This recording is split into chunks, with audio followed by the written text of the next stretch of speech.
সাহিত্য পাঠঘরের আজকের ভিডিওতে আমরা বিভিন্ন প্রকার ধ্বনির সংজ্ঞা সম্পর্কে আলোচনা করব। প্রথমে রয়েছে অঘোষ ধ্বনি, যে ধ্বনি উচ্চারণের সময় স্বরতন্ত্রে স্পন্দিত হয় না। ঘোষ ধ্বনি, যে ধ্বনি উচ্চারণের সময় স্বরতন্ত্রে কম্পিত হয়।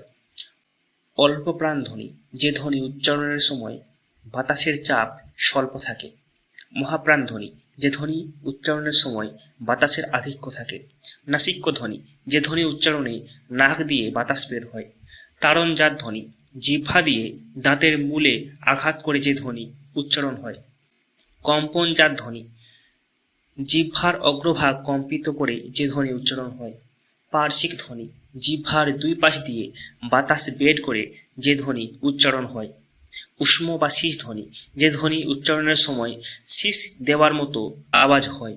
আনুনাসিক ধ্বনি, নাসিক্য ধ্বনি গঠনে যে ধ্বনি সাহায্য করে।